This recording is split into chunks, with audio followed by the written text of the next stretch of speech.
Bismillahirrahmanirrahim. Elhamdülillahi Rabbil alemin. Ve l'aqibatu lil muttaqin. Ve la udvana illa ala zalimin. Vessalatu vesselamu ala nebiyyina Muhammedin ve ala alihi ve ashabihi ecma'in. Allahümme enfa'na bima allamtana ve allimna ma yenfa'una ve zidna ilma. Бүткүл аламдардын Роббиси, бүткүл аламдардын жаратуучусу, бүткүл аламдардын падышасы Аллах субханаху ва таалама чексиз мактоолор. Пайгамбары, пайгамбарлардын мөрү, пайгамбарлардын мырзасы, пайгамбарыбыз Мухаммед саллаллаху алейхи ва салламга, анын үй бүлөсүнө жана аны ээрчиген бардык момун мусулмандарга Аллах тааламдын салават саламдарын айтып, сүйүктүү пайгамбарыбыз Мухаммед саллаллаху алейхи ва салламдын өмүр баянын улантабыз. Бир туугандар, өткөнкү сабагыбызда сиз менен биз пайгамбар саллаллаху алейхи ва салламдын Мединеге көчүп келип отурукташуусу жөнүндө сөз кылганбыз. Жана Медине шаарында пайгамбар саллаллаху алейхи ва салламды күтүп алган адамдар, пайгамбар саллаллаху алейхи ва салламдын айланасындагы адамдар жөнүндө сөз кылганбыз. Жана пайгамбар саллаллаху алейхи ва салламды жалаң эле момундар эмес, балким ислам үммөтүнө душмандык кылган, ислам үммөтүнө жек көргөн адамдар да бар экендиги жөнүндө токтолуп өткөнбүз. Ошолордун бирөөсү мунафыктар болсо, дагы бирөөсү жөөттөр. Тактап айтканда Исраил уулдары, еврейлер деп биз айтабыз, ошолор жөнүндө сөз кылганбыз. Бүгүн эми ошол пайгамбар саллаллаху алейхи ва салламдын Мединедеги даватынын биринчи баскычы жөнүндө сөз баштайбыз. Эстесеңиздер, мурдагы сабагыбызда сиз менен биз пайгамбар саллаллаху алейхи ва саллам Мединеге келип даватын баштаган даваты 3 баскычтан турат деп айтканбыз. Анын биринчи баскычы жаңы коомду куруу. Пайгамбарыбыз саллаллаху алейхи ва саллам хижранын биринчи жылы 12-чи Рабиул Ауал күнү Мадинатул Мунавварага кирип келди. Ал убакка чейин Ясреб деген аталган шаар пайгамбар саллаллаху алейхи ва саллам кирип келгенден кийин Мадинатул Мунаввара, нурланган шаар же болбосо пайгамбар саллаллаху алейхи ва салламдын Мадинасы шаары деп аталып калды. Ошондо пайгамбар саллаллаху алейхи ва саллам Наджар урусу жашаган жерге келип, пайгамбар саллаллаху алейхи ва салламдын төбөсү ошол жерге чөккөндө пайгамбар саллаллаху алейхи ва саллам ошол жерге мечит курууну баштайбыз деп ошол жерди ээсин табып, ээси 2 жетим бала болот, ошолордон сатып алат. Жана ошол жерде мечит баштайт. Демек пайгамбар саллаллаху алейхи ва салламдын Мединеге келип эң биринчи кадамы же болбосо эң биринчи кылган иши эмне экен? Мечит куруу болгон. Караңыз, бир туугандар, адам баласынын жашоосунда мечит бул чоң ролду ойнойт. Сиз менен биз бүгүнкү күндө альхамдулилlah ушундай кооз мечиттерибиз бар. Ушундай мечитти ойлойбуз, көпчүлүгүбүз ойлойбуз. Бул бир гана дин, тактап айтканда ибадат кыла турган жер деп. Жок, бир туугандар, мындан дагы башка максаттар бар. Ал жөнүндө ылдыйракта кененирээк токтолуп өтөбүз. Пайгамбар саллаллаху алейхи ва салламдын биринчи болуп мечит курууну баштагандыгынын сыры дагы чоң, бир туугандар. Караңыз, пайгамбар саллаллаху алейхи ва саллам ошол мечитти курат эле, курдурат эле жана өзү дагы жардам берет эле. Пайгамбар саллаллаху алейхи ва саллам өзүнүн берекелүү болгон колдору менен ошол мечиттин курулуусуна салымын кошту. Ошентип пайгамбар саллаллаху алейхи ва саллам өзү эле курбастан сахабалар менен биргеликте куруп, жада калса сахабаларды ушундай деп шыктандырат эле. Аллахумма ла айша илля айшал ахира. О Аллахым, өзүңдүн алдыңда акыреттин жашоосунан башка жашоо жок. Фагфир лил ансари вал мухажира. Жана ансарларды, жана мухажирлерди кечиргин деп аларды шыктандырат эле. Алар да тим олтурбастан пайгамбар саллаллаху алейхи ва салламдын сөзүнө, пайгамбар саллаллаху алейхи ва салламдын ушундай шер түрүндө айткан, акындык, ушундай ырсап менен айткан сөзүнө жакшынакай жооп берип, ла ин қадна ван набию яъмал ладака миннал амалу ал мудаллал деп айтат эле. Эгерде пайгамбар саллаллаху алейхи ва саллам иштеп биз олтурган болсок, мына ушул чыныгы адашуу болот деп айтат эле. Биз деген жок. Пайгамбар саллаллаху алейхи ва саллам өзүнүн берекелүү колу менен кызмат кылып, ушул мечиттин курулуусуна салымын кошуп атса, биз эгерде ушул жерде салымыбызды кошпой олтурган болсок, бул адашуудан чоң адашуу барбы деген максатта алар дагы колунан келишинче мечиттин курулуусуна, ошол мечиттин түптөлүүсүнө жардам берет эле. Бир туугандар, ушул жерден кыскача бир пайдага токтолуп өтсөк болот. Мечит, көпчүлүгүбүз ойлойбуз, бул мечит ушул азанчы же болбосо мечиттеги имам гана мечитте кызмат кылат. Калганыбыз биз өзүбүз келип 5 маал намазга катышып кетип атканыбызга ыраазы болуп жүрөбүз. Бир туугандар, бул мечит биринчиден Аллах тааламдын үйү. Бул имамдын дагы жеке менчиги эмес, ошондой эле азанчынын дагы жеке менчиги эмес. Бул Аллах тааламдын үйү. Аллах тааламдын үйү болгондон кийин ар бирибиз ушул үйдүн оңолуусуна жана ушул үй жакшынакай кооз абалда туруусуна салымыбызды кошушубуз керек. Элестетиңиз, пайгамбар саллаллаху алейхи ва саллам өзүнүн мечитинин түптөлүүсүнө эмне кылды? Өзүнүн берекелүү колдору менен салымын кошду. Субханаллах. Караңыз, биринчиден пайгамбар саллаллаху алейхи ва саллам Меккеден көчүп Мединеге келип олтурукташып, Мединеде ислам мамлекетин түптөй баштады. Жана ошол коомчулукту, ислам коомчулугуну түптөөрдө мурдагы эң биринчи кылган иши эмне болду? Мечит куруу болду. Демек, мечит куруу бул ислам үммөтүндөгү эң зарыл болгон амалдардан. Мечит бир гана пендени, Аллах менен пендени байланышыны эмне оңдой турган нерсе эмес, балким мечит ислам үммөтүн тарбиялай турган жер. Кылымдар бою бир туугандар ислам үммөтү мечиттерден таалим тарбия алып келген. Жана бүгүнкү күнгө чейин, жана кыямат күнүнө чейин ислам үммөтү таалим тарбияны алууну мечитте эмне уланта берет. Бир туугандар, эми ушул мечитке ар бирибиз салымыбызды кошушубуз керек. Ар бирибиз колубуздан келген мүмкүнчүлүгүбүздү жумшашыбыз керек. Эмне кыла аласыз? Мечитти тазалай аласызбы? Келип тазалап туруңуз. Сиз бул мечитти тазалоодон бир туугандар бирөөнүн ыраазылыгын көздөбөңүз. Сиз мечитти тазалоодон же болбосо мечитте бир жакшы иш кылууда Аллахтын ыраазылыгын көздөңүз. Себеби сиз эгер тазаласаңыз, Аллахтын үйүн тазалаган болосуз. Эгер оңдосоңуз, Аллахтын үйүн оңдогон болосуз. Ошондуктан бир туугандар, мечит жөн эле келип намаз окуп кете турган жер эмес. Мечит сиз менен биз сүйгөн жер болуш керек. Мечит сиз менен биздин жүрөгүбүз байланган жер болуш керек. Мечит сиз менен биз дайыма келип колубуздан келишинче салымыбызды кошо турган жер болуш керек. Жакшылыктын бардыгы ушул мечиттен башталыш керек. Бир туугандар, бул мечит Аллах Тааламдын үйү болгондуктан бул мечитти өзүбүздүн көзүбүздүн карегиндей сакташыбыз керек. Ар бирибиздин мойнубуздагы милдет, бир туугандар, ушул мечитти караңыздар, жакшынакай курулган мечиттерибизди көзүбүздүн карегиндей, үйүбүздөн дагы жакшынакай кылып карап, өзүбүздөн кийинки үммөткө өткүзүп берүү бул мойнубуздагы милдет, бир туугандар. Эң ачынарлуу нерсе, мечит куруу биздин түшүнүктө кыргыз коомчулугунда араптардын милдети деген түшүнүк кирип калган. Араптар келип мечит куруп берет, сиз менен биз ошол нерсеге ибадат кылабыз. Бир туугандар, биз айтат элек, араптарга сооп керек, кыргыздарга керек эмеспи? Араптар бейиштин төрүнөн үй курууну каалайт, кыргыздар бейиштин төрүнөн үй курууну каалабайбы? Бир туугандар, эмне үчүн биз араптардын ушундай мечит куруусуна муктаж болобуз? Эгерде сиз менен бизде ушундай мүмкүнчүлүк бар болсо, өзүбүз курганга мүмкүнчүлүк бар болсо, ошондуктан бир туугандар, араптар куруп жаткан мечиттерди күтүп олтура бербестен, сиз менен биз өзүбүздүн чөнтөгүбүздөн чыгарып курушубуз керек. Адам баласы өзүнүн чөнтөгүнөн бир мечит кура турган болсо, же салымын кошо турган болсо, ошол жерге көрөө күйө баштайт. Бул реалдуулук жашоодо көрүнүп турат. Ошондуктан бир туугандар, айтайын деген нерсе, мечитке жакшылап көңүл бөлөлү. Мечитти курууга, мечиттин түптөлүүсүнө жана андан дагы маанилүүсү эмне билесизби? Андан дагы маанилүүсү, бир туугандарым, мечиттин ичиндеги амалды жандандыруу. Бул мечиттин сыртындагы кооздук өзүнчө бир нерсе. Бул мечиттин сыртындагы кооздук бир ашып барса бир жылда бүтө турган нерсе. Бирок мечиттин ичиндеги кооздук, бир туугандар, эгер сыртындагы кооздук бар болуп, ичиндеги кооздук жок болсо, ал мечиттен эч кандай максат орундалбай калат. Бир туугандар, жердин үстүндө ушундай сонун мечиттер бар. Ушундай сонун мечиттер бар. Сыртынан карасаңыз, сиздин эмне көзүңүздү кубантат. Бирок ичине кирсеңиз, ичинде пайгамбар саллаллаху алейхи вассаламдын амалдарын көрбөйсүз. Куран окутуу, Куран үйрөнүү, пайгамбар саллаллаху алейхи вассаламдын сүннөтүн үйрөнүү, дин илимдерин үйрөнүү, таалим тарбия, ушул сыяктуу нерселерди дээрлик көрбөй калдык. Бул ачынарлуу абал, бир туугандар.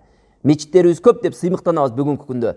Бирок көптөгөн мечиттердин дагы көпчүлүгү ушул пайгамбар саллаллаху алейхи вассаламдын ушул сүннөт амалынан аруу болуп, ушул сүннөт амалынан бош калгандыгы сиз менен бизди эмне кылат? Зээнибизди кейитет. Ошондуктан бир туугандар, мечиттин сыртына көңүл бөлгөндөн дагы ичине көрө көңүл бөлөйлү.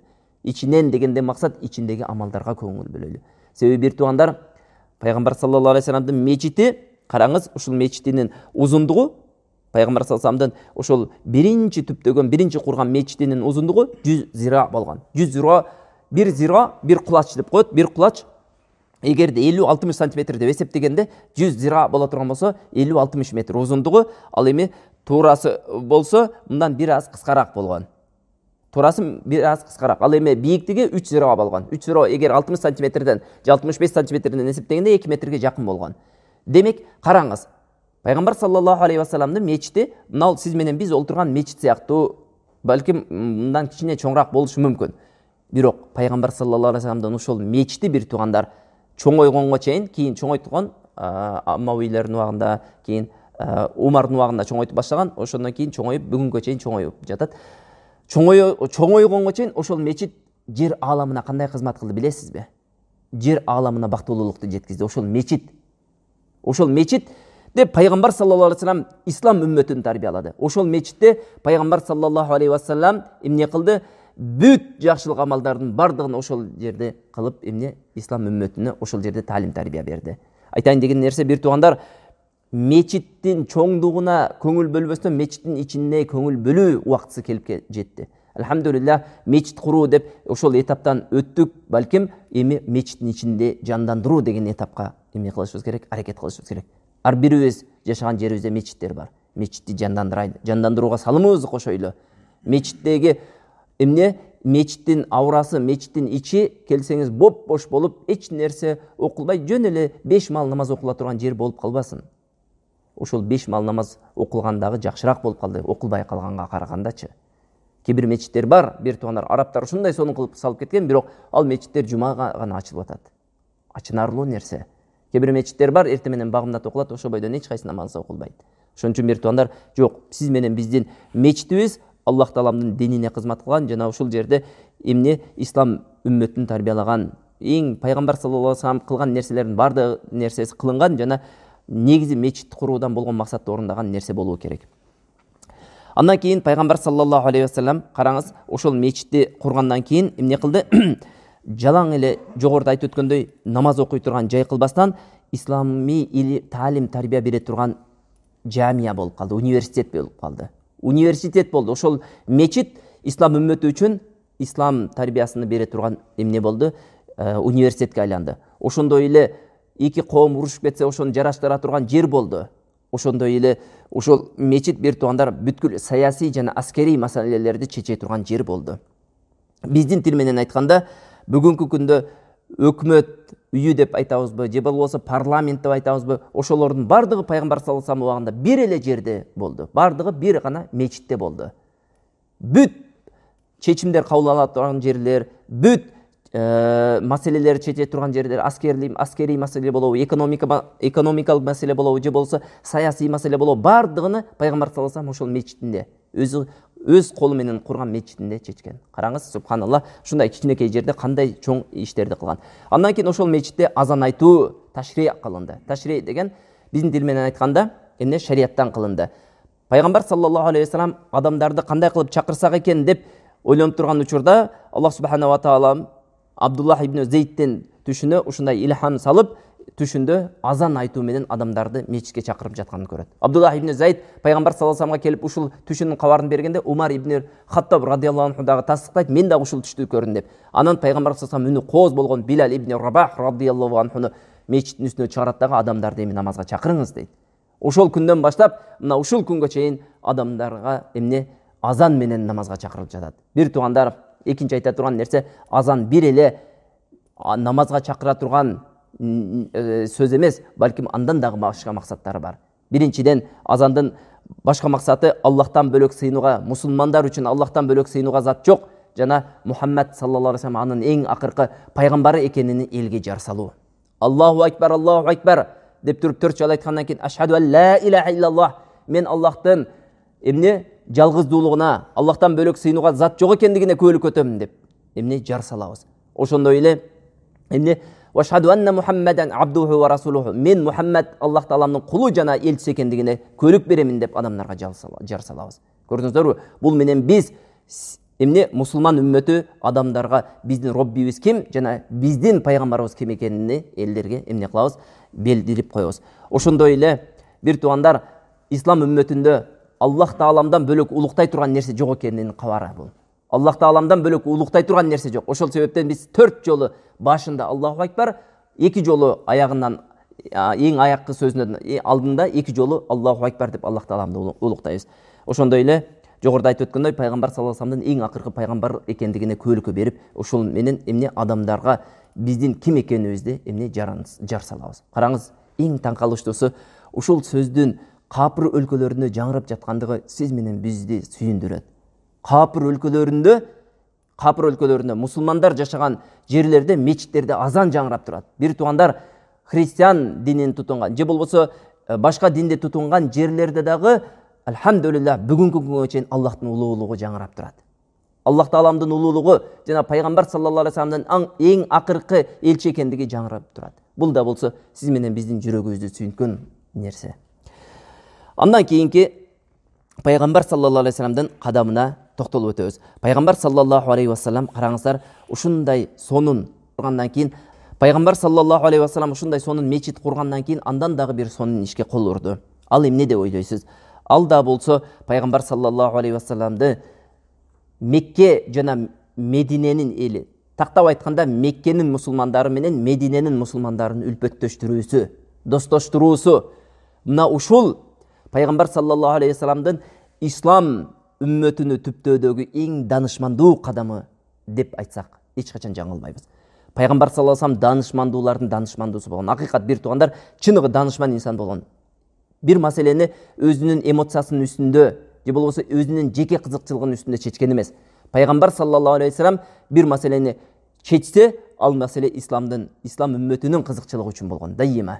Жана өзүнүн ачуусунун үстүндө эч качан пайгамбар саллаллаху алейхи вассалам эмне бир маселени чечкен эмес.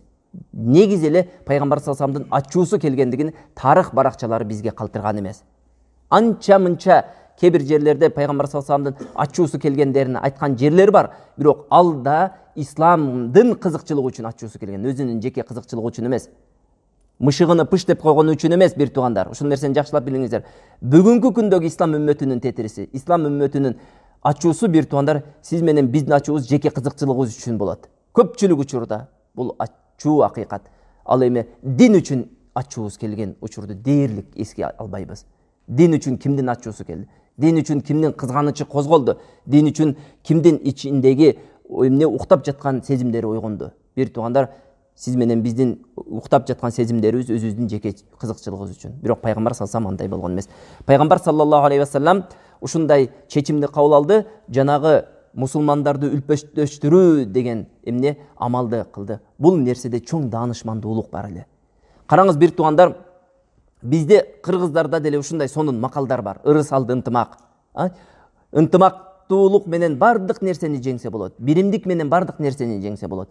Биз ислам үммөтү бир үммөтбүз, бир туугандар. Ла илаха иллаллах Мухаммадур Расулуллах бир келемеге бириккен үммөтбүз.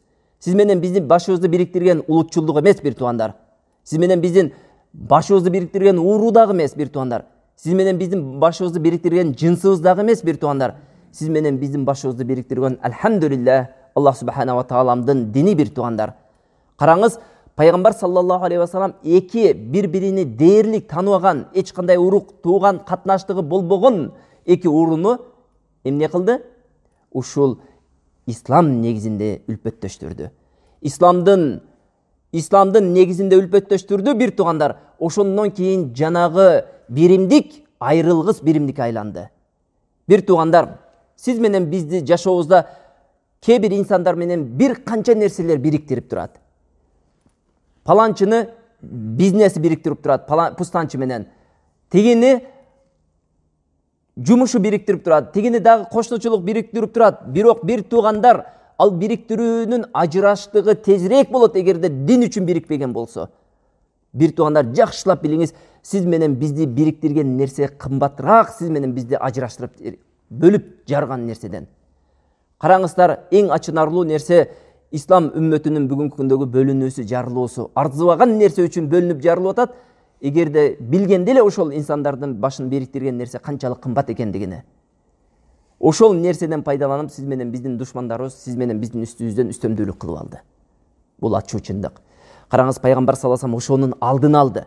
Ислам үммөтү бөлүнүп, жарылып, карышкырга жалгыз жем болгон кой сыяктуу жем болбостугу үчүн башка капыр коомчулукка же болбосо капырларга, мушриктерге жем болбостугу үчүн пайгамбар саллаллаху алейхи вассаламдын биринчи кадамы ынтымактуулукту эмне кылды? Бекемдеди. Пайгамбар саллаллаху алейхи вассалам ошол ынтымактуулукту шунчалык бекемдеди дейсиз. Караңыз, жанагы ата бабасын менен катнаштыгы жок болгон сахабалар бири-бирин шунчалык сүйүп калды. Жагыда калса, имам Бухари Анас радhiyallahu анхудан риваят кылган хадисте ушундай деп айтат. Пайгамбар саллаллаху алейхи вассалам ар бир бир мухажир сахабаны бир ансарга эмне кылды? Достоштурду дейт. Караңыз, пайгамбар саллаллаху алейхи вассалам Аннас ибн Маликтин коросунда 90 сахабаны жийди дагы, 90-ның 45-и мухажирлерден болду, 45-и ансарийлерден болду. Ошолорду үлпөстөштүрдү. Ошондо үлпөстөштүргөндө ар бир ансарга бир мухажирди байлап берди. Бир ансар, бир мухажир экөөнү достоштурду. Ошондо жана Аннас ибн Малик риваят кылган хадисте ушундай деп айтат: Абдурахман ибн Ауф бул мухажир сахаба. Кимди байлап берди? Саад ибн Муазды достоштурду дейт. Саад ибн Муаз ушунчалык жанагы ошол окуядан кийин пайгамбар саллаллаху алейхи ушундай достоштуруп, ушундай баяндардан, ушундай сонун баян кылгандан кийин жанагы Абдурахманга келди дагы: "Эй Абдурахман" деди, "Мен Медине элинин эң жакшы жашаган, эң бай жашаган адамдарынын бирөөсүмүн" деди. "Мен" деди, "ушу байлыгымдын жарымын сага берейин" деди.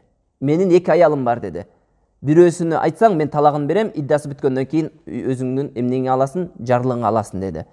"Жана менин үйүм бар, ошонун жарымын сага бөлүп берейин" деди. Ушунчалык деңгээлде бир туугандычылык болду. Исар болду. Бир туугандар өзүнүн жашоосундагы жеке кызыкчылыгынан мухажирлердин кызыкчылыгын жогору койду. Жанагы жерде эмне деди? Абдурахман ибн Ауф: "Аллах таалам сенин үйүңө, үй бүлөңө, сода сатыңа береке берсин" деди. "Мага эч нерсеңдин кереги жок" деди. "Мага болгону эмнени көрсөтүп кой? Базардын жолун көрсөтүп кой" деди. Базардын жолун көрсөтүп койду. Андан кийин Абдурахман ибн Ауфка ушундай жөндөмдүүлүк берилген экен Аллах субханаху ва таалам тарабынан. Базарды аябай жакшы өздөштүргөн экен. Базарга барып, анан сода сат кылып, анан тез аранын ичинде байып, андан кийин үйлөнгөндүгү жөнүндө дагы эмне кабарлар келген. Ошондо пайгамбар саллаллаху алейхи вассалам үйлөнүп келгенде: "Ey Абдурахман, канча махр бердиң" деп сурап, андан кийин бир кой болсо дагы союп, адамдарга ушундай жар салып койгон, мындай той кылып, жакшынакай хафля кылып, адамдарды чакырып койгон деген эмне пайгамбар саллаллаху алейхи вассаламдын сөзү дагы хадистерде бизге жетип келген. Эми караңыз бир туугандар, пайгамбар саллаллаху алейхи вассаламдын мынал достоштурган достошуу формасы десек адашпасак керек, достошуу формасы исардын негизинде түптөлгөн. Исар деген эмне? Итар деп коет араб тилинде. Итар деген өзү муктаж болуп турса дагы өзгөнүн муктаждыгын жогору коет. Бир туугандар, бул нерсе адам баласына тарыхында болгон эмес. Мындан кийин дагы болушу өтө кыйын нерсе. Сиз менен биз итар кылабыз өзүбүздүн балабызга, өзүбүз жебей турсак дагы өзүбүздүн балабызга өзүбүз жебеген нерсени алып беришибиз мүмкүн. Себеби Аллах субханаху ва таалам биздин жүрөгүбүзгө балага болгон мээримди, сүйүүнү салып койгон. Ар бир ата эненин жүрөгүндө бар бул нерсе. Эми караңыздар, сиз менен биз өзүбүздүн бир туугандарыбызды кээ бир учурларда өзүбүздүн жеке кызыкчылыгыбыздан жогору коюп, эмне бир туугандарыбызды коюшубуз мүмкүн. Бирок тааныбаган бөтөн элди жогору коюу бул кыйын нерсе. Бир туугандар, караңыздар, пайгамбар саллаллаху алейхи вассалам тааныбаган бөтөн эч бир ууру бириктирбеген, эч бир аларды улут бириктирбеген элди ушундай кылып тарбиялады. Жанагылар дин себептүү өзүнүн жеке эмнесинен, өзүнүн жеке кызыкчылыгынан ошол мухажирлердин жеке кызыкчылыгын, жалпы кызыкчылыгын жогору койду. Субханаллах. Мындай үммөттү тарбиялаш үчүн өтө чоң эмне керек? Данышмандуулук керек, өтө чоң илим керек, өтө чоң эң жакшы сыпаттар керек. Бир туугандар, пайгамбар саллаллаху алейхи вассалам ушундай ийгиликке жетишти. Караңыздар, бир туугандар, пайгамбар саллаллаху алейхи вассалам ушундай кылып тарбиялады. Субханаллах, жанагы жерде сахабалар эмне? Ансари сахабалар өзүнүн бардык нерсеси менен бөлүшүүгө даяр болду. Жада калса, ансари сахабалар курма эгип, курманын түшүмүнөн ошол киреш алып кирет эле, ошол курманын жарымына шериктеш кылып алды мухажирлерди, мухажир сахабаларды. Ошол эле учурда дагы бир айтып кое турган нерсе, мухажирлер берет деселе бизде эмне? Берет бекер болсо ломжут деген принциптин негизинде жашаган адамдар дагы көп. Бекер болсо ала беребиз деп. Мухажирлер андай эмес эле. Мухажирлер ансарлардан дагы мурда пайгамбар саллаллаху алейхи вассаламдын тарбиясын көргөн инсандар эле. Эмне? Абдурахман ибн Ауфтун амалы ушул нерсени тастыктайт эле. Бер деген жок. Абдурахман ибн Ауф, Аллах сенден разы болсун деп берген нерсесине албай койду. Караңыз, пайгамбар саллаллаху алейхи вассалам аларды сураштыктан көрө сабырдуулукка жана каниеттүүлүккө көрө күндөгөн эле. Көрдүңүздөрбү бир туугандар? Ислам үммөтү үчүн, тактап айтканда мусулмандар үчүн сураштыктан көрө каниеттүүлүк жана сабыр кылуу жакшыраак. Бир туугандар, сурап бирөөнүн алдына колуңду мондой кылып барганыңдан көрө үйүңдө бар нерсеге каниет кылып, эгерде нан жеп, нандын өзү болгон болсо, чай менен ичиш керек болсо, ошону ичип жашаганың жакшыраак бирөөнүн алдына колуңду сунуп баргандан көрө. Пайгамбар саллаллаху алейхи вассалам сахабаларды ушундай тарбиялады эле. Жанагы ансарийлер ушунчалык чын дили менен берүүнү каалаган учурда дагы жанагылар жутунуп бер деп албайт эле. өзүнүн муктаждыгын гана алат эле, андан башка нерсени албайт эле. Андан кийин дагы мухажирлер менен ансарилерди достоштургандын дагы бир себеби, мухажирлер бир туугандар өзүнүн жерин таштап келген эл эле. Өзүнүн бизнесини, биздин тил менен айтканда, таштап келген эл эле. Өзүнүн мал мүлкүнү таштап келген эл эле. Дин үчүн таштаган эле. Демек, Мединеге келгенде, Медине өлү жалпысынан өзү меккеликтердей бай эл эмес эле. Мединенин кирешеси өткөндө айтып өткөндөй курма дарактан киреше түшөт эле. Алар дээрлик дыйканчылык дагы кылбайт эле, дээрлик чарбачылык дагы кылбайт эле. Демек, кирешеси өтө көп болбогон эл эле. Ошого карабастан эмне мухажирлерди ушундай сонун тосуп алды. Анан пайгамбар саллаллаху алейхи вассалам жанагы мухажирлер муктаждыгын көрүп, эмне кылды? Ушундай сонун чечим кабыл алып берди. Жанагы ансарилер силер жок дегенде кичине болсо дагы кесибиңер бар, кичине болсо дагы жумушуңар бар, кичине болсо дагы мал мүлкүңөр бар, ошону болсо дагы бөлүшүп тура алам да мухажирлерге деп. И пайгамбар саллаллаху алейхи вассаламдын ошол эмнеси маянап берди. Пайгамбар саллаллаху алейхи вассалам ошондой дегенден кийин бардыгы колунда бар нерсеси менен мухажирлер менен бөлүшүп турду. Андан кийин пайгамбар саллаллаху алейхи вассалам исламдык биримдик жөнүндө жарлык кылып, ошол жарлыкка эмне пункттарды киргизген, пункттарды киргизип, ошол пункттардын негизинде эмне мамлекетти секинден акырынан түптөй баштады. Ал пункттар бир канча пункттардан турат. Эми бардыгына токтолсок албетте убактыбыз жетишсиздик кылат. Кээ бир нерселерине токтолобуз. Мусулман караңыздар, пайгамбар саллаллаху алейхи вассалам мусулман коомчулугуну түптөгөндөн кийин ал коомчулук эмне бир мамлекетке айланды. Мамлекет болгондон кийин анын ичинде сөзсүз эмне болуш керек? Тартип болуш керек. Тартип болбой турган болсо башаламандык болот бир туугандар. Шариаттын негизинде жашаган үммөт пайда болду. Ошол эле учурда кээ бир нерселер Куран жана сүннөттө ачык айкын эскерилбеген нерселер мындай пайгамбар саллаллаху алейхи вассалам тарабынан эмне тартип кылууга муктаж эле. Пайгамбар саллаллаху алейхи вассалам ошол тартиптерди пункттар кылып жазды дагы эмне кылды? Ошол мусулмандарга ошол жарлыкты эмне жарыясын кылды.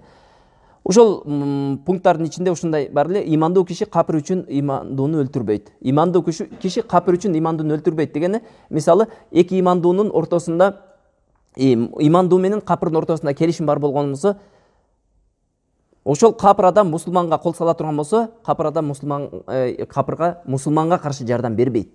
Түшүнүктүбү? Жана өлтүрбөйт дагы. Ушундай мусулмандардын укугун жогору койгон пункттарды киргизди. Түшүнүктүбү?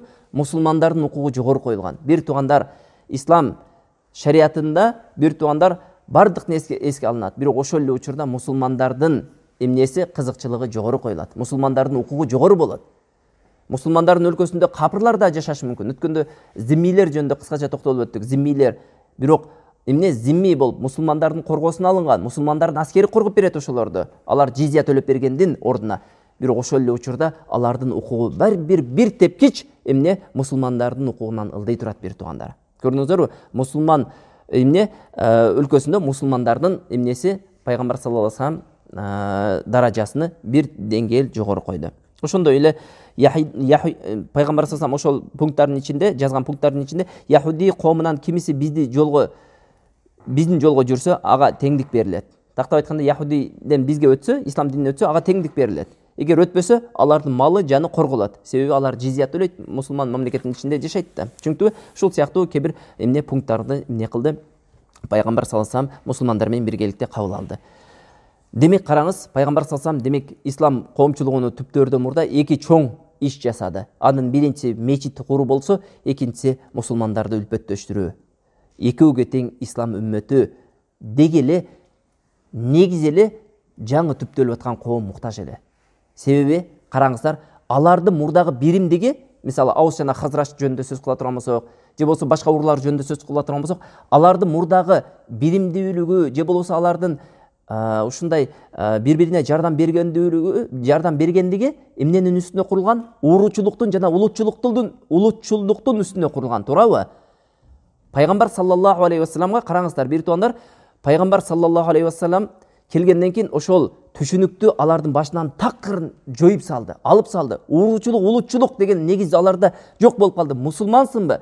Ла илаха иллаллах Мухаммадур Расулуллах келмесине көөлүк өтөсүңбү? Сен капкара мейиздей болгон баштын ээси болсоң дагы, сен мусулмандардын өлкөсүндө бардык мусулмандар сыяктуу, Абу Бакр, Умар, Усман сыяктуу эмнең укугуң бирдей корголот деп пайгамбар саллаллаху алейхи вассалам ошол нерсени киргизди. Бул нерсе жеңил эмес эле бир туугандар. Бүгүнкү күнгө чейин сиз менен биз көптөгөн жүрөгүбүздө ооруларды айыктыра албай жүрөбүз. Улутчулдук оорусу, ууручулук оорусу, жанагы деңгээл деп коет. Элита, орто, эң төмөнкү деңгээл, ушундай оорулар менен ооруйбуз. Бир туугандар, бул мен азыр деңиздин наркы бетинде жашаган адамдар жөнүндө сөз кылган жокмун. Мусулман үммөтүнүн арасындагы нерсе менен сөз кылып атам. Бир туугандар, бүгүнкү күнгө чейин сен алсың, сен булсың деп сиз менен биздин жүрөгүбүздөгү ошол оорулар динибиздеги биримдикти динибиз берген биримдиктиге тосук жаратып атат. Мисалы караңыздар, сен башка уруудансың, мен башка урууданмын. Бизди дин бириктирген. Бир туугандар, биз эч качан унутпайлы, бизди бириктирген нерсе кымбатыраак, бизди ажыраштырган нерседен. Ла иляха иллаллах Мухаммаdur Расулуллах келмесине көлүк өттүбү, ал бир тууганыбызга айланды. Аллах субхана ва таала ошол укукту берди. Аллах субхана ва таала ошол адамды сиз иштеген кесипте иштебесе дагы, сиздей сонун келбетке ээ болбосо дагы, сиздей чоң унааларды минип, сиздей чоң акчаларды кармабаса дагы, ла иляха иллаллах Мухаммаdur Расулуллах деген үчүн сиздей укукка ээ болду бир туугандар. Биримдикти берди Аллах субхана ва таала. Иннамал муъминуна ихва, момундар бир туугандар, агайындыр деген аят менен Аллах субхана ва таала ушул нерсенин бардыгын жоюп салды. Жана ислам үммөтү келечекте иншаллах Аллах субхана ва таала насип кылса, ушул тарыхтан кийин Абу Бакр, Умар, Усман, Али радиаллаху анху, андан кийин дагы пайгамбарлардын тарыхын окуп улантуу ниетибиз бар. Аллах субхана ва таала насип кылса, ошол тарыхтарды окуганда дагы көп нерселерди ачыкка чыгат бир туугандар. Ислам үммөтү ушул принциптин үстүндө жашаганда, ла иляха иллаллах Мухаммаdur Расулуллах бардык нерседен кымбат, бизди бириктирген нерсе дин деген принципте жашаганда көп ийгиликтерге жеткен. Качан гана ислам үммөтү сен арабсың, мен түркмүн, мен алмын, мен булмун, сен тигесин, сен пустансың, мен паланчымын дегенде ислам үммөтүнөн ийгилик кеткен, бөлүнүү жарылуу болгон. Бул Аллах субхана ва таала Курандагы баяндап койгон аяты. Аллах субхана ва таала бөлүнбөгүлө, жарылбагыла, эгер бөлүнсөңөр, жарылсаңар, фатафшалу ва тадхаба рихукум, ийгиликсиздик сиздерге жетет жана сиздерден күч кубат кетет дейт. Мына бир туугандар, ислам үммөтү биримдикте турган учурда кандай күчкө ээ эле, ислам үммөтү бөлүнүп чачырагандан кийин кандай күчкө ээ болуп калды. Көрдүңүздөрбү бир туугандар, ошондуктан пайгамбар саллаллаху алейхи вассалам ошонун бардыгын эске алып, ошонун негизинде ислам үммөтүн түптөдү. Андан кийин пайгамбар саллаллаху алейхи вассалам бир туугандар адамдардын руханий азыгыны дагы камсыздап турат эле. Руханий азыгыны караңыз, руханий азыгыны хадистер менен, аяттар менен толтурат эле. Бир туугандар, сиз менен биздин ашказаныбыз жештикке жана ичиштикке муктаж болгондой, сиз менен биздин рухубуз бар бир туугандар. Рухубуз дагы кутту ашказаныбыз ачка болгондой ачка болот. Бир туугандар, бул рухту сөзсүз түрдө эмне кылышыбыз керек? Азыктандырып турушубуз керек. Эгерде бул рухту азыктандырбасак, ашказан өтө ачка болгондо эмнени жейт? Жада калса жалбыракты дагы жей берет, туурабы? Ыплас, нажас нерсени дагы жей берет. Ашказан ачка калганда бардык нерсени жештикке даяр болуп калат. Рух дагы бир туугандар, шундай ачка турган учурда адал, ашказанды адал тамак менен тамактандырбасаңыз, арам нерсеге секирип кеткендей, рух дагы таза, акыйкат нерсе менен азыктандырбасаңыз, батыл нерсеге секирип кетүүсү жеңил, эртерээк болот. Ошондуктан бир туугандар, ар бирибиз рухубуздун ачкачылыгын, рухубуздун муктаждыгын кандырууга дагы аракет кылайлы. Рухубуздун муктаждыгы Кур'ан жана сүннөт менен эмне болот? Азыктанат бир туугандар. Рухубуздун азыгы бир туугандар Кур'ан жана сүннөт. Пайгамбар саллаллаху алейхи вассаламдын сүннөтү бир туугандар. Алхамдулилlah. Аллах субхана ва таала сиз менен биздин рухубузду Кур'ан жана сүннөт менен азыктандырып, сиз менен бизге акыйкатты түшүндүрүп койду. Бир туугандар, сиз менен биздеги келбет, сиз менен биздеги улут, сиз менен биз сүйлөгөн тилде сүйлөгөн адамдардын адашууда жүргөнүн көргөндө Аллах таалама чексиз шүгүрлөрдү айтабыз. Караңыз бир туугандар, Араб жарым аралынан биз менен Араб жарым аралынын аралыгы канча? 4000-5000 километр, туурабы? Араб жарым аралында Пайгамбар саллаллаху алейхи вассаламдын бутунун изи тийген жерлерде, кебир жерлерде, же болбосо сахабалардын изи, сахабалар басып өткөн жерлерде арабча сүйлөп туруп, бирок башка динди тутунган адамдар бар. Аллах субхана ва таала сиз менен бизди ошол жерде туруп башка динди тутунгандардан кылбастан, алыста болсо дагы, араб тилини сүйлөбөсөк дагы туура динди тутунуп Кур'ан жана сүннөттү ээрчи турган момундардан кылып койгондугу бул Аллах тааламдын эң чоң нематы. Акыйкат бир туугандар, алхамдулилlah. Ошондо дагы сиз менен биздин могул жердеги көпчүлүк адамдар кылып аткан бидаат амалы же болбосо ар түрдүү жөрөлгөлөр, ар түрдүү каада салттардын кулу болуп калган адамдардан кылбастан Аллах Тааламдын кулу кылып, ушул мечитке алып келип коюп, Аллахка пешенебизди тийе турган кылып койгондугу кандай чоң неамат. Ушунчалык чоң неамат, бул неамат Аллах Тааламдын райымы гана сиз менен бизге жаагандыгы, бир туугандар. Бул неаматтын кадырына жетишибиз керек. Ошондой эле пайгамбар саллаллаху алейхи вассалам, бир туугандар, сахабаларын ушундай руханий азыктар менен камсыздап турат эле. Жана аларга тарбия берүүдө ушул руханий азык менен дагы тарбия берет эле. Пайгамбар саллаллаху алейхи вассалам коомчулукта өзүнүн алып жүрүүсүнө, биздин тил менен айтканда этика, эстетикасына чейин пайгамбар саллаллаху алейхи вассалам сахабаларды тарбиялады. Бир туугандар, акыйкат сахабалар ушундай инсан болду. Булар жөн эле амалында эң сонун, сөзүндө же жүрүш-жүрүшүндө башкача болгон адамдар болгон жок. Пайгамбар саллаллаху алейхи вассалам тарбиялаган сахабалар амалында кандай болсо, жүрөгүндө дагы ошондой болду, тилинде дагы ошондой, жүрүм-турумунда дагы адеп ахлагы дагы ошондой болду. Пайгамбар саллаллаху алейхи вассаламдын ошолорду тарбиялоодогу кээ бир хадистерине токтолсок, пайгамбар саллаллаху алейхи вассалам ушундай деп айтты: кимдин кошунасы анын зыянынан аман болбосо, ал эч качан бейишке кирбейт деди. Ушул хадис өзү жетиштүү болду кошуна менен жакшы мамиле кылууга. Бир мусулманды өзүнүн жеке кызыкчылыгынан көрө жогору коюусуна пайгамбар саллаллаху алейхи вассаламдын сиздердин бирөөңүздөр өзүнүн бир мумун мусулман бир тууганын жакшы көрмөйүнчө, өзүнө жакшы көргөн нерсени ошол инсанга жакшы көрмөйүнчө толук имандуу болбойт деген хадиси башка бир мусулмандарды өзүнүн жогору коюусуна түрткү болду. Көрдүңүздөрбү бир туугандар, кээде сиз менен биз өзүбүздүн балдарыбызды тарбиялоодо кыйналып кетип эмнеге өтөбүз? Камчыга өтөбүз, туурабы? Камчы дегенде максат камчы эмес го, эми таяк ушул сыяктуу нерсеге өтөбүз, же болбосо шапалак. Пайгамбар саллаллаху алейхи вассалам, бир туугандар, сиз 2 балаңызды же 3 балаңызды тарбиялай албай жүдөп атсаңыз, пайгамбар саллаллаху алейхи вассалам үммөттү тарбиялап койгон. Үммөттү тарбиялоодо эң таң калыштуусу билесизби? Бир жолу камчы колдонгон эмес. Бир жолу камчы колдонгон эмес. Бир жолу таяк дагы колдонгон эмес. Көрдүңүздөрбү, бир туугандар, кээде отуруп ойлоносун, пайгамбар саллаллаху алейхи вассаламга ушунчалык сонун даанышмандуулук берилген экен. Акыйкатта пайгамбар саллаллаху алейхи вассалам үммөттүн эң сонуну болгон экен. Сонундугу пайгамбар саллаллаху алейхи вассалам, элестетиңиз, ушундай ааламдагы адамдарды 180 градуска буруп, жамандан жакшы жака, баткактан нурга алып чыгып койгон. Караңыз, сиз менен биз бир адамга даават кылып, ошол адам көптөн бери бир маселени түшүнбөй атса, башыбыз ооруп жүргөн учур кээде. Же болбосо балабызга жакшы тарбия бере албай аткан учур. Пайгамбар саллаллаху алейхи вассалам балабыз эмес, бизге окшогон миңдеген адамдарды, караңыздар, сөзү менен тарбиялап койду, амалы менен тарбиялады, жүрүм-туруму менен, адеп ахлагы менен, кулк мүнөзү менен тарбиялап койду. Акыйкат пайгамбар саллаллаху алейхи вассалам эң сонун тарбиячы десек дагы эч качан адашпайбыз иншалла. Ошондой эле пайгамбар саллаллаху алейхи вассалам ислам үммөтү биримдиктүү болуусу үчүн ушундай хадистери түрткү болду. Ал хадистердин бирөөсү: силер мусулмандар бир дене сыяктуу. Эгерде башы ооруй турган болсо, бут ооруй турган болсо, башы менен сезе турган болуш керек. Ушул сыяктуу хадистер эмне ислам үммөтүнүн биримдикте жашоосуна түрткү болду. Караңыз бир туугандар, ушул хадистерге сиз менен биз амал кылсак, алдына жылыш болот. Ушул хадистерди таштап, өзүбүздүн нафсыбызга жаккан хадистерге амал кыла турган болсок, сиз менен биздин жылышыбыз кечигип кетет бир туугандар. Өзүбүздүн эмне кызыкчылыгыбыз менен жашай турган болсок, бир туугандар, сиз менен биз бүгүнкү ушул жашоодон алдына жылбайбыз. Качан сиз менен биз жалпы коомчулуктун, ислам үммөтүнүн кызыкчылыгын алдына сүрсөк, өзүбүздүн жеке кызыкчылыгыбызга каршы келип турса дагы ошол ислам үммөтүнүн кызыкчылыгы, ошондо ислам үммөтүнүн кызыкчылыгы үчүн ошол чечимди кабыл алып, ислам үммөтүнүн кызыкчылыгын орундаткан чечимге эмне бара турган болсо, ошондо сиз менен биздин ийгилигибиз ошондо болот. Пайгамбар саллаллаху алейхи вассалам да канчалаган эмнелерди айтты. Мусулман менен урушпаштыгы үчүн мусулманды акарат кылуу фасыктык деди, аны өлтүрүү капырлык деди.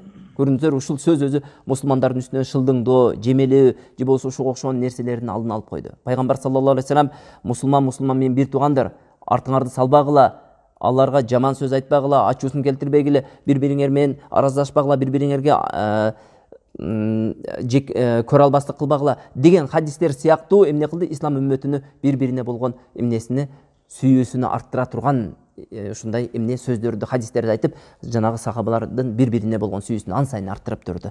Демек пайгамбар саллаллаху алейхи вассалам ушинтип ислам үммөтүн тарбиялап, ошол ислам үммөтүн менен биргеликте эмне ислам пайдубалына фундамент койду.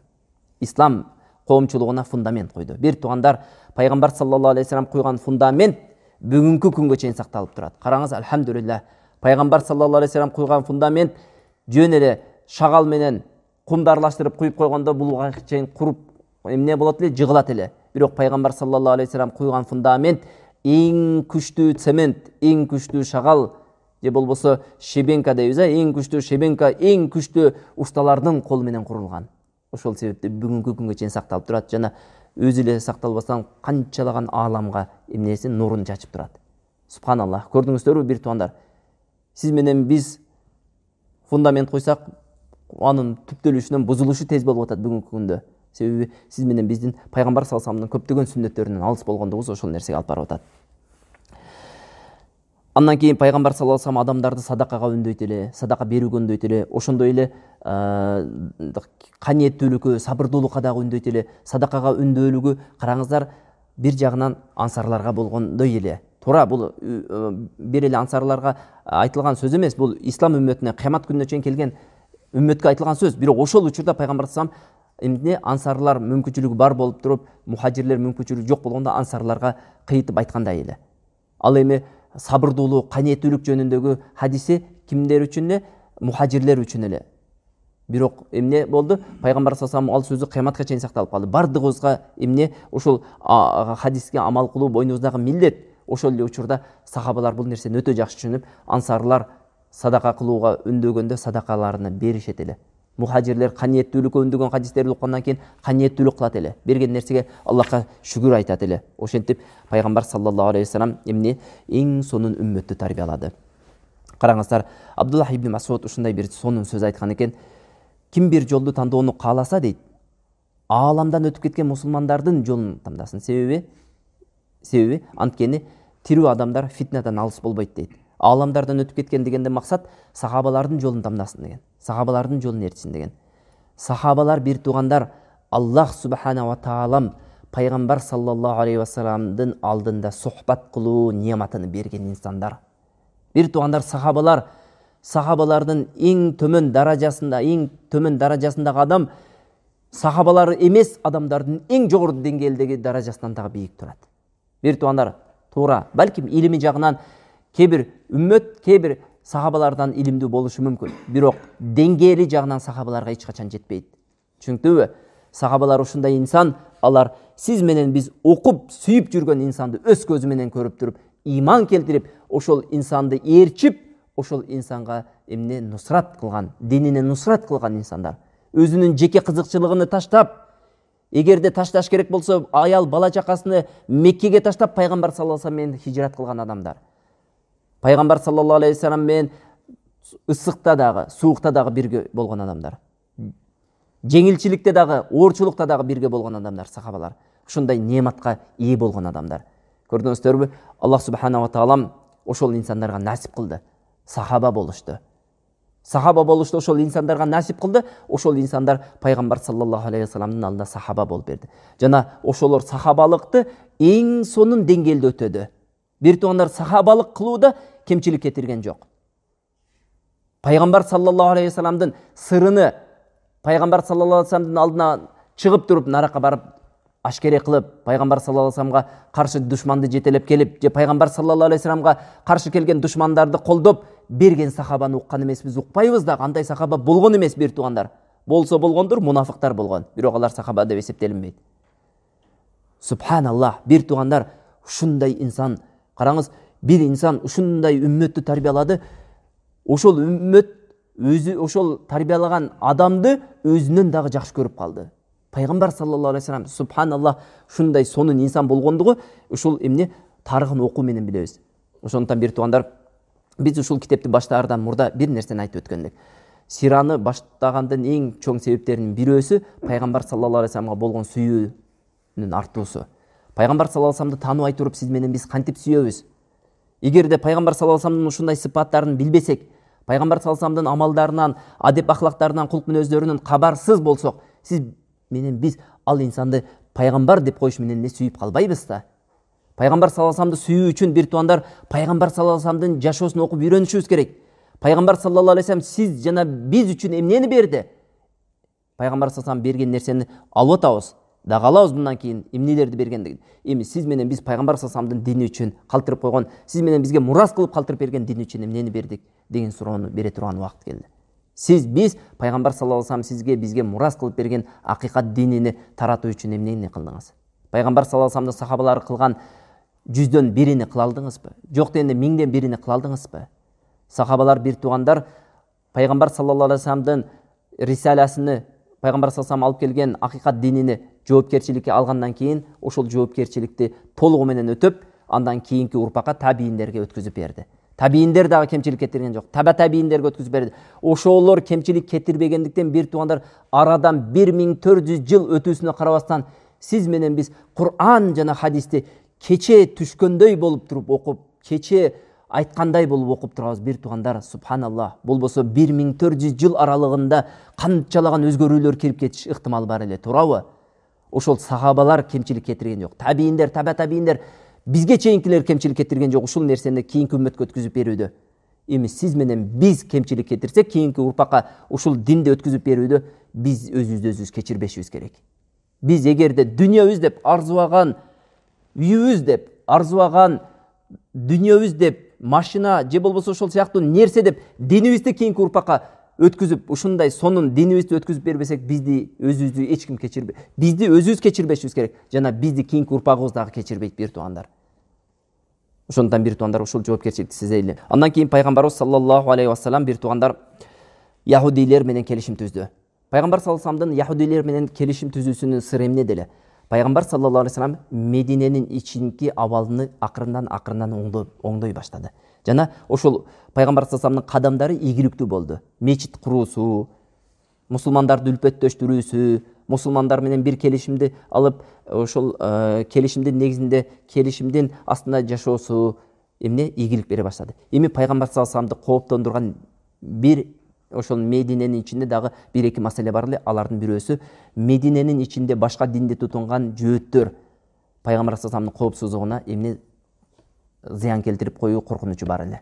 Ошол себептен пайгамбар саллаллаху алейхи вассалам ушул нерсени алдын албастан, ушул нерсени ошол жанагы от алоолонуп кетүүсүнөн мурда алдын алуу үчүн жанагылар менен тынчтык келишимин түздү.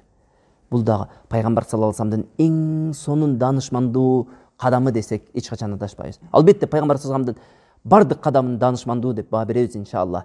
Пайгамбар саллаллаху алейхи вассаламдын ушул керектүү убакта керектүү келишим алгандыгы андан дагы сонун даанышмандуулук. Бир туугандар, еврейлер пайгамбарларды өлтүрүп жиберген эл. Еврейлер пайгамбарларга кыянаттык кылган эл.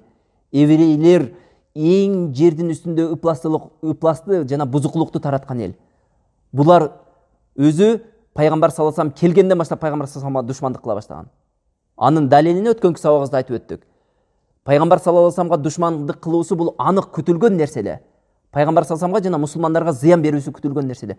Бирок деген нерсе бар. Пайгамбар саллаллаху алейхи вассалам ошол еврейлер менен согушуп, алардын үстүнөн үстөмдүүлүк кылуу эмне мүмкүнчүлүгү аз эле. Ошол келишим кылган учурда.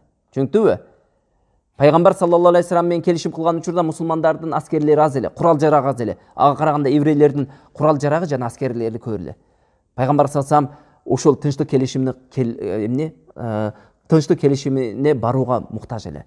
Пайгамбар саллаллаху алейхи вассалам тынчтык келишимин түздү. Жана тынчтык келишимини түзгөндө бир канча ичинде эмне пункттарды жазды. Ал пункттардын ичинде мусулмандардын кызыкчылыгын эмне кубаттай турган пункттар бар эле. Ошолордун кээ бирлерине айтып өтөбүз. Караңыз. Бул келишимге кол койгон тараптар душмандарына каршы бири-бирине жардам берүүгө милдеттүү. Бул келишимге кол койгон тараптар, ушундай пункт бар эле арасында. Бул келишимге кол койгон тараптар душмандарына бири-бирине жардам берүүгө милдеттүү. Жөөттөргө бирөөлөр душмандык кылса, мусулмандар жардам берүүгө милдеттүү эле. Мусулмандарга бирөөлөр душмандык кылып бастырып келсе, жөөттөр эмне кылууга? Жардам берүүгө милдеттүү эле. Андан кийин карасаңыз, согуштук абал жаралганда яһудилер мусулмандарга аскери каражаттарын жардам беришет. Аскери каражаттар менен жардам беришет. Түшүнүктүбү? Дагы бир пунктунда Курайш мушриктери жана алардын тарапкерлери коргоого алынбайт. Курайш мушриктери жана алардын тарапкерлери коргоого алынбайт.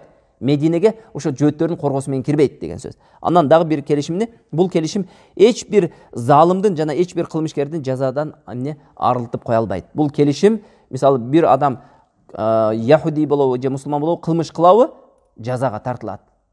шариаттын негизинде жазага тартылат дейт. Эмне үчүн именно ушул пункттарды эскерип өттүм? Себеби бир туугандар келечекте келебиз иншаллах Хандак согушунда ушул пункттарга эмне кылышат, өздөрү каршы иш кылышат. Ушул пункттарды аткарбай коет. Мусулмандарга каршы кылыч көтөрөт. Мусулмандар менен болгон келишимди жыртып жиберет. Мусулмандарга каршы Мекке мушриктери менен биригип алат. Бул кыянатчы коомдон эмнени күтсө болот эле? Бул күтүлгөн эле нерсе эле. Бул таң калыштуу нерсе эмес эле. Бирок Алхамдулилlah, ошол убакка чейин пайгамбар саллаллаху алейхи вассалам булар ошол келишимди бузуп, кыянатчылык кылганга чейин пайгамбар саллаллаху алейхи вассалам эмнени түптөп алган эле? Ислам мамлекетин түптөп, мусулман коомчулугуну бир канча күчтөндүрүп алган эле.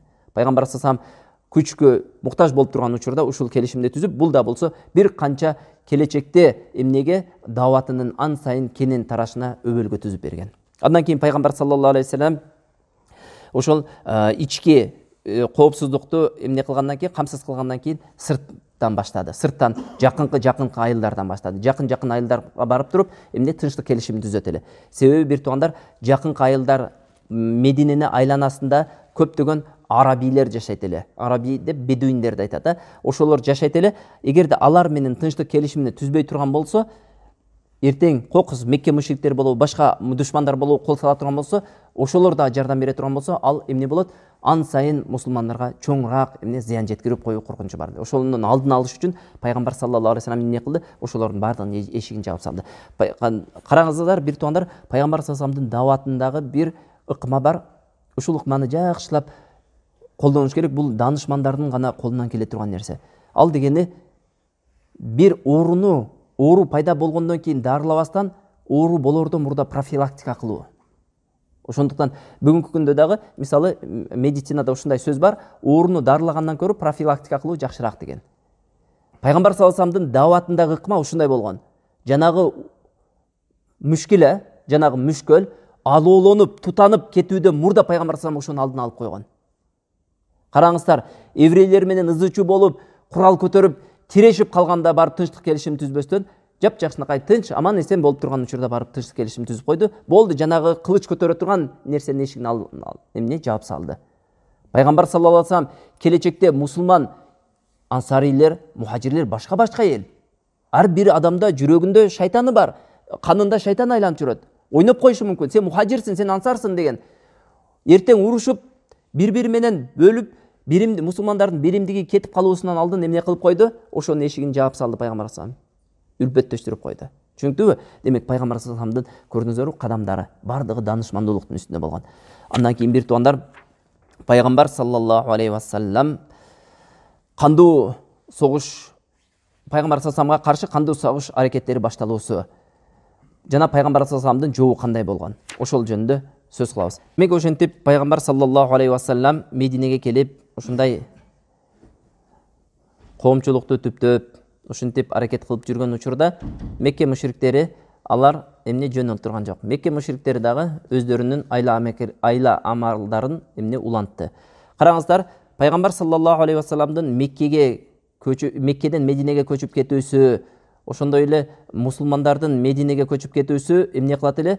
Жанагылардын күйүтүнө күйүт кошуп, ан сайын аларды ачууландырат эле. Бирок алар эмне кандай амал кылуусун билбейт эле.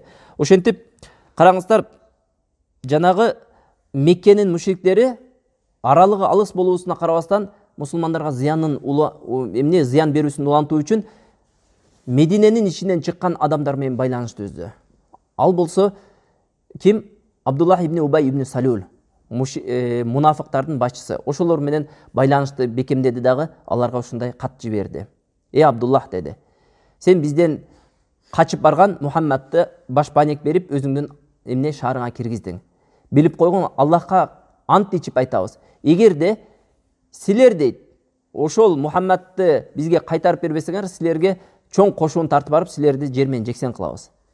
Же силер Мухаммадты чыгаргыла, бизге жөнөткүлө, бизге кайтарып бергиле, же болбосо биз силерди жер менен жексен кылабыз. Жанагы жерде Абдуллах ибн Убай ибн Салул чырагына май коюлуп, жанагы сунуш аябай жагып, өзүнүн аскерлери эми ал инсандын дагы кандайдыр бир деңгээлде аз болсо дагы кичине эмне жан жөкөрлөр болгон, ошолор менен биргеликте мусулмандарга зыян жеткизүүнү ойлоп турган учурда пайгамбар саллаллаху алейхи вассалам бул кабардар болду дагы, анын алдын алуу үчүн ошол Абдуллах ибн Убай ибн Салулга барып билип алгыла деди.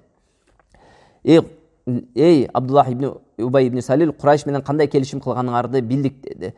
Бирок билгиле деди, силерге деди ошол Курайш алып келген зыянга караганда өзүңөрдүн элиңер берген зыян чоңураак болуп калат. Силер өзүңөрдүн элиңерге каршы согушабыз деп турасыңарбы дейт. Ошентип жанагы эмне алоолонуп жаткан ичиндеги күйүүтүнү кичине болсо дагы пайгамбар саллаллаху алейхи вассалам басаңдатып койду. Анан жанагы өзүнүн оюнан кичине болсо дагы кайтып турду. Бирок ал кайтканы тауба кылып кайткандыгы эмес, убактылуунча күчү жетпегендиктен кайтты. Андан кийин пайгамбар саллаллаху алейхи вассаламдын сахабалары, ошолордун бирөөсү Саад ибн Муаз Меккеге умра кылууга барганда, Мекке мушриктери ошолордун башында, сабыптын башында турган Абу Жахил аракет кылды тоскону. Ошентип жанагы эмне душмандык улана берди. Уланып олтуруп пайгамбар саллаллаху алейхи вассаламга ушундай эмне, балким алар тарабынан ушундай күчтүү адам жалданып келип пайгамбар саллаллаху алейхи вассаламды өлтүрүп коюу коркунучу бар болгондуктан пайгамбар саллаллаху алейхи вассаламды сахабалар коруп, кечинде жатканда коруп жатат эле. Күндөрдүн биринде Айша радhiyallahu anha риваят кылат, Бухариден келген хадис, пайгамбар саллаллаху алейхи вассалам жатарда ушул жанындагы ишеничтүү сахабалардан бирөө келгенде эле дегенде бир маалда шарактаган үнү угулуп калат дейт. Ким дегенде мен Саад ибн Аби Ваккасмын дейт. Эмне келдиң десе, сизди корууч үчүн келдим дейт. Ошондо пайгамбар саллаллаху алейхи вассалам анын хакына дуа кылып, анан олтуруп эмне кылат дейт. Олтуруп жанагы жерде Саад ибн Ваккаска дуа кылып, пайгамбар саллаллаху алейхи вассалам эмне ошол жерде кенин уктайт дейт. Андан кийин Аллах субханаху ва таала «Валлаху ясимука минан нас» деген аятты түшүрөт. Аллах сени адамдардан өзү коргойт. Ошондо пайгамбар саллаллаху алейхи вассалам чыгып туруп жар салат. Болду, мени эч ким келип түнү эмне кылбагыла, жанагы охранять этпегиле, орус тили менен айтканда, охранять этпегиле дегенде коргой эле койгула. Аллах таала өзү сактайт деп эмне жар салып, ошондон кийин пайгамбар саллаллаху алейхи вассаламды эч ким корбой турган болду. Андан кийин бир окуя болот. Кандай окуя? Пайгамбар саллаллаху алейхи вассаламдын сахабаларына, пайгамбар саллаллаху алейхи вассаламдын сахабаларына согуш кылуу уруксат берилет. Кимдер үчүн? Мекке мушриктери менен гана согушууга уруксат берилет. Ушул убакка чейин карасаңыз, ушул убакка чейин пайгамбар саллаллаху алейхи вассалам жана сахабаларга Мекке мушриктери менен согушуу арам эле. Түшүнүктүбү? Ошол себептен бир туугандар, караңыздар, согуш арам болгондуктан пайгамбар саллаллаху алейхи вассалам мусулмандардын өлтүрүлүп жатканын көрсө дагы эмне кылды эле? Сабырдуулукка гана өндөгөн, башка эч нерсе кыла алган эмес. Бирок Меккеден Мединеге көчүп келип, мусулмандар өздөрүнүн шариаттын негизинде жашап, өздөрү кичине коомчулук түптөп, ал коомчулугу бир канча күчкө ээ болуп калгандан кийин, ошол түптөгөн мамлекетти бир канча күчкө ээ болуп калгандан кийин, пайгамбар саллаллаху алейхи вассаламга Аллах тааланын тарабынан уруксат берилди. Кимдерге каршы согушууга? Удина лиллазина юқаталуна би аннахум зулиму ва инналлаха ала насрихим лақадир деп жанагы Мекке мушриктерине эмне каршы согушууга уруксат берилди. Негизи эле эгерде жихад деп коет араб тилинде, согушууну, жихад деген өзү сөзмө-сөз которулуусу мында күч жумшоо деген. Жухд деп коет, күч жумшоо деп коет. Жихад ошол согушуу бир канча этаптан турат. Согушууга уруксат берилгендиги бир канча этаптан турат. Биринчи этабы бул Мекке мушриктери менен гана согушууга уруксат берилген. Себеби мусулмандарга эң чоң душмандык кылган, мусулмандардын малын талап тоноп алган, мусулмандарды жада калса өлтүрүп жиберген, эң чоң душмандык кылган бул Мекке мушриктери эле. Экинчи этап Курайштын тарапкерлерине дагы согушууга уруксат берилет. Бул кийинчерээк. Курайштын тарапкерлери кимдер? Курайш менен биргеликте мусулмандарга согуш ачкан адамдар. Эч кандай мусулмандарга чоң зыяндыгы жок, бирок жанагы согушууга келгенде мусулмандарга каршы Мекке мушриктери менен бириккендерге согушууга эмне уруксат берилет. Андан кийинки үчүнчү этап мусулмандар менен өз ара кол салышпоо келишимине кол койгондон кийин ага кыянат кылып, мушриктерди колдонгон яхудейлерге каршы согушууга уруксат берет. Яхудейлерге каршы. Көрдүңүздөрбү? Мусулмандар менен жогоруда айтып өттүк, тынчтык келишимин түзгөн эле. Тынчтык келишимин түзгөндөн кийин эмне алар согушпас керек эле мусулмандар менен. Себеби тынчтык келишими бар. Бирок аны да бузуп, Мекке мушриктери менен биригип мусулмандарга каршы согушкан жөөттөргө каршы согушууга уруксат берилген. Андан кийин төртүнчү, мусулмандарга кол салган китеп ээлерине, христиандар болобу же башка болобу, аларга эмне ошолор менен согушууга уруксат берилген. Бир шарт менен, эгер алар жизия төлөй турган болсо, алар мусулмандардын карамагына алынат, мусулмандардын коргоосуна алынат, андан кийин алар менен согушпай калат. Андан кийин бешинчи этап, исламды кабыл албаган жалпы мушриктер, ислам динин тутунбагандарга каршы эмне согушууга уруксат берилген. Себеби аларды эмне динге дават кылуу негизги максат эле. Түшүнүктүбү? Ошентип пайгамбар саллаллаху алейхи вассалам согушка уруксат берүүчү аят түшкөндөн кийин Аллахтын элчиси эмне Мединеге жакын жерде өтүүчү Мекке жана Шам кербен жолуна толук көзөмөлүн өз колуна алат. Караңыздар бир туугандар, ушу менен жыйынтыктайбыз иншалла. Пайгамбар саллаллаху алейхи вассалам азыркы жашап турган жер бул Мекке шаарынын түндүгүндө жайгашкан. Ошондой эле Мекке эли соода сааттык менен тыгыз байланышкан Шам өлкөсү дагы Меккенин түндүгүндө жайланышкан. Шам өлкөсү Мекке менен Шамдын аралыгы 1 айлык жол эле. Ошол Шамга өтүүдө кербен сөзсүз Медине аркылуу өтөт эле. Мединенин өзү менен өтпөсө дагы Мединенин жакап элинен өтөт эле. Демек, Пайгамбар саллаллаху алейхи вассалам өзүнүн мамлекетин түптөп, ислам мамлекетин түптөгөндөн кийин, кандайдыр бир куралдуу күчкө ээ болгондон кийин, Пайгамбар саллаллаху алейхи вассаламга ушул аят түшкөндөн кийин, Мекке мушриктерине каршы аят согушууга уруксат берилген аят түшкөндөн кийин, Пайгамбар саллаллаху алейхи вассалам 2 чоң стратегиялык чечимди кабыл алды. Биринчи чечими, ошол кербен жолуна жакын болгон бардык уруулар менен тынчтык келишимин түзүү. Себеби Пайгамбар саллаллаху алейхи вассалам эртең согушка чыгат, мушриктерге каршы согушка чыгат. Эгерде алар менен тынчтык келишим түзбөй койгон болсо, жанагылар тоскоолдук жаратат, буттун астына тоскоолдук жаратат. Ошол себептүү Пайгамбар саллаллаху алейхи вассалам ошонун алдын алыш үчүн жанагылар менен тынчтык келишим түзүп койду. Демек, алардын ошол жашаган, ээлеп турган жерлеринин кенен кесир куралдар менен өтө берет. Ошол эле убакта эмне Меккеден келеткан кербендерди тоноого мүмкүнчүлүк ачат. Талап тоноого дегенден максат ошо өздөрү алдырып койгон жана мүлктөрдү кайра артка кайтарууга мүмкүнчүлүк ачат. Экинчиси, стратегиялык чечимдин экинчиси, аталган жолго үзгүлтүксүз аскерий көзөмөлдү коет. Түшүнүктүбү? Үзгүлтүксүз аскерий көзөмөлдү коет. Демек, ал жер, ошол жанагы Мекке мушриктер өтө турган жер мусулмандардын эмнесине өттү, көзөмөлүнүн астына өттү. Демек, мусулмандар ал жерди эмне толук контролго алды. Эми Мекке мушриктердин алдында 2 чоң эмне бар эле, чечим бар эле. Биринчи чечим, мусулмандар менен аргасыздан тынчтык келишимине барыш керек эле, мусулмандар менен тынчтык келишимине түзүш керек эле, Пайгамбар саллаллаху алейхи вассалам менен тынчтык келишим түзүш керек эле. Же болбосо экинчиси эмне кылыш керек эле? Согуш керек эле. Андан башка аларда чара калбай калды. Себеби кандай жол болбосун мусулмандар тосуп койгон. Дээрлик Кызыл деңизден баштап бул жагы ошол бир топ Ирак жака чейин мусулмандардын көзөмөлүнө өтө баштагандан кийин эмне алардын жолу буулуп калды. Меккеден Шамга өтө турган кербен жолу буулуп калды. Демек, ал жолдо сөзсүз мусулмандар тургандан кийин кербендерди өткүзбөйт ал жерден. Эми мушриктер кандай чечимди кабыл алды? Бул чечим жөнүндө иншаллах кийинки сабактарыбызда кененирээк баяндайбыз. Эң чоң согуш, ислам үммөтүндөгү, ислам тарыхындагы эң биринчи согуш Бадыр согушу болот. Ал жөнүндө кийинки сабагыбызда кененирээк токтолуп өтөбүз. Аллаху алам, aqulu qawli hadha astaghfirullah li wa lakum. Subhanakallahumma wa bihamdik wa nashhadu an la ilaha illa anta wa nastaghfiruka wa natubu ilayk.